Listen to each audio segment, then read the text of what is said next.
কোনো নাটক না করে বাংলাদেশ ম্যাচ জিতবে সেটা কি হয়? সেটা কখনোই আসলে হয় না। যেই ম্যাচটা বাংলাদেশের জেতার কথা 9 উইকেটে বা 8 উইকেটে, এবং যেই ম্যাচটা বাংলাদেশের শেষ করে ফেলার কথা 15 বা 16 ওভারে, সেই ম্যাচ বাংলাদেশ জিতেছে 4 উইকেটে, এবং সেই ম্যাচ বাংলাদেশ গিয়ে শেষ করেছে 19তম ওভারে। এমনকি বাংলাদেশ আসলে এই ম্যাচটা হারতেও পারত, এরকম একটা অবস্থাও আসলে তৈরি হয়ে গিয়েছিল। প্রথমে ব্যাট করে আফগানিস্তান করেছে 151, পক্ষান্তরে বাংলাদেশের দুই ওপেনার তানজিদ তামিম এবং পারভেজ হোসেন ইমন দুর্দান্ত শুরু করেছেন সেঞ্চুরি পার্টনারশিপ। বাংলাদেশের প্রথম উইকেট পড়েছে 109 রানে। তো আফগানিস্তান প্রথমে ব্যাট করেছে 151 রান, সেখানে বাংলাদেশের দুই ওপেনার মিলে 109 রান তুলে ফেলেছে। তো সেই ম্যাচ জেতার জন্য আর কয়টা ওভারই বা প্রয়োজন পড়ে, আর কয়টা উইকেটই বা বাংলাদেশ হারাতে পারে, সেখান থেকে পুরো ম্যাচটা একেবারে চোখের পলকে পাল্টে গেল যখন রাশিদ খান একই ওভারে দুইটা উইকেট নিয়ে ফেললো।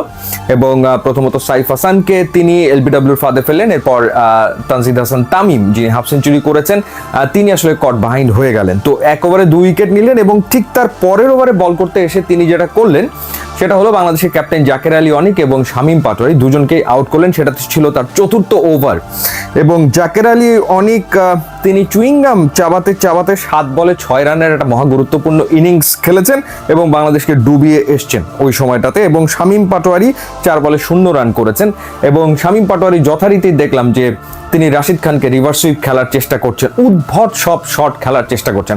বাংলাদেশের কোচ মানে ফিল সিমন্স কিংবা সালাউদ্দিন ভাই, তারা কি আসলে ব্যাটারদেরকে এই একটা শটই শিখায় যে শুধুমাত্র সুইপ আর রিভার্স সুইপই খেলতে হবে, অন্য কোনো শট নেই?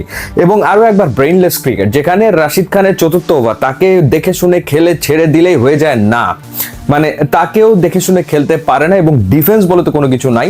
যেই শটটা জাকের আলী অনেক খেলে আউট হয়ে গেল, একটা সুইপ শট, হাফ সুইপ, ফুল সুইপও না, সেটা খেলতে গিয়ে আউট হলো। এরপরে শামীম পাটোয়ারি নো ডিফেন্স, ব্যাকফুটে দাঁড়িয়ে থাকলো রীতিমতো, পায়ের কোনো কাজ নেই, এলবিডব্লিউ হয়ে গেল দুইজনই। এবং বাংলাদেশ ওই সময় রীতিমতো কাঁপছে, ম্যাচ হারার মতো পরিস্থিতি তৈরি হয়েছে। এরপরে নূর এসে তানজিম সাকিবকে আউট করে দিল।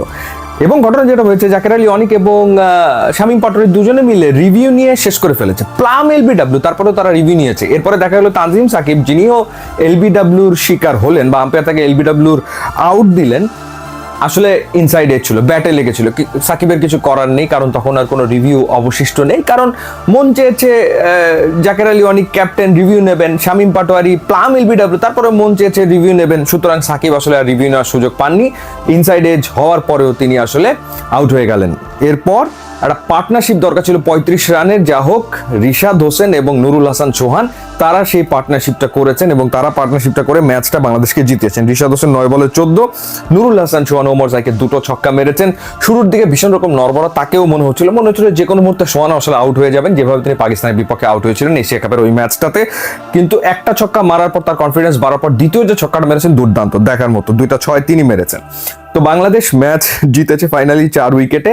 এবং যদি ব্যাটিং এর কথা বলি, মানে যা করার দুই ওপেনারই করে দিয়ে গেছেন। 109 রানের পার্টনারশিপ, যেটা এর আগেও তানজিদ তামিম এবং পারভেজ হোসেন ইমনের 17 রানের পার্টনারশিপ আছে, 110 রান তারা করেছিলেন পাকিস্তানের বিপক্ষে, এটা তাদের দ্বিতীয় সেঞ্চুরি পার্টনারশিপ। এবং তানজিদ হাসান তামিম তার ক্যারিয়ারের 8ম হাফ সেঞ্চুরি তুলে নিয়েছেন, 3টা 4 এবং 3টা ছক্কার মারে।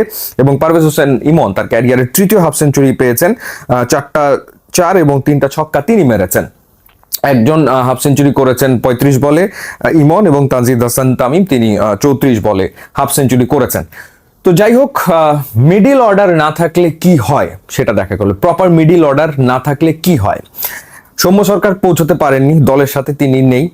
লিটন কুমার দাস ইনজুরির কারণে ফিরে এসছেন। তাওহিদ হৃদয় অসুস্থ থাকায় খেলতে পারেনি। বাংলাদেশ একদম গুনে গুনে 6টা ব্যাটার নিয়ে খেলতে নেমেছে, এবং এই জাকের আলী বা শামীম হোসেন আসলে তারা মিডল অর্ডার ব্যাটার না, তারা ফিনিশার হিসাবেই আসলে খেলে থাকে। তো মিডল অর্ডারের যে জায়গাটা, সেই জায়গাটা কেউ না থাকলে এরকম ক্রাইসিস তৈরি হয়ে যায়, সেটাই আসলে হয়ে গিয়েছিল।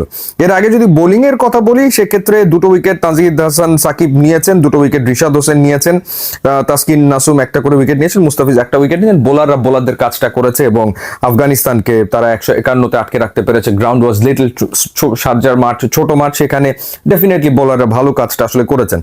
তো যাই হোক, বাংলাদেশ আফগানিস্তানের বিপক্ষে প্রথম টি20 জিতে সিরিজে এগিয়ে গেল। এবং সবচেয়ে বড় ব্যাপার হচ্ছে যে এখন হেড টু হেড 7-7, 14টা টি20 7টা জিতেছে আফগানিস্তান, 7টা জিতেছে বাংলাদেশ।